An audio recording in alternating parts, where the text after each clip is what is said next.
पळाल्याच्या नंतर माहीत झालंय बॅरिकेड पळत आहे कसं काय. मला दुसऱ्या दिवशी कळलं याला खालून चाकू असतात. इतके यांनी मुंबईत जिवंत केली, खरंच जिवंत केली. कोणाला बोट सुद्धा लावलं नाही मराठ्याच्या पोराने, बोट सुद्धा. आपल्याला पुढच्या जीवनात जर जीवन सुखकर करायचं असलं आणि जीवन जर सुधारायचं असलं ना, आपल्याला थोडा राजकारणाचा नाद कमी करावा लागतो. आपले व्यवसाय उभा करणे, पोरं शिकून त्यांना अधिकारी बनवणे, लेकरा बाळाला आयुष्याचं काय लागतं ते द्यायचं काम करायचं.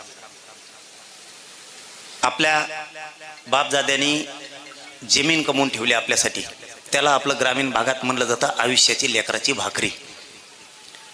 तसं लेकराला आयुष्याची भाकरी जर कमवून द्यायची असली ना, तर त्याच्यासाठी आरक्षण सुद्धा, जेवढी प्रॉपर्टी गरजेची तितकंच आरक्षण सुद्धा आज गरजेचं आहे.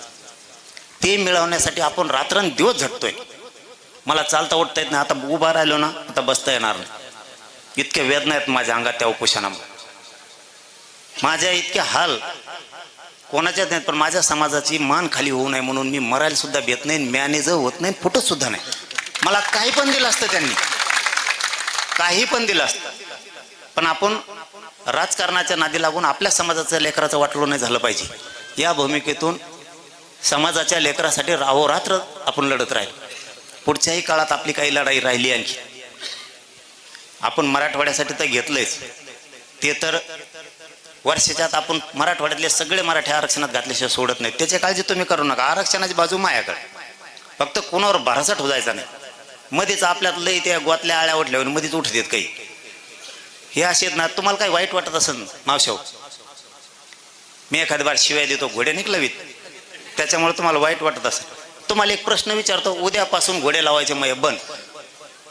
मला का पिसळ कुत्र चावलं नाही, माझ्यावर क्षत्रिय मराठ्यांचे संस्कार आहे.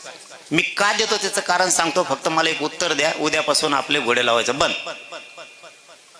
जर तुम्ही घरात बसलात, दारात तुमचं पोरग बसलंय आणि दारात येऊन घरात बसलेल्या आईबापाला कुणीतरी अपमानास्पद बोलतंय, शिवाय देतंय, दारात बसलेलं तुमचं पोरग गप बसन का? आणि ते गप बसतं ते आपल्या पोटचंच नाही,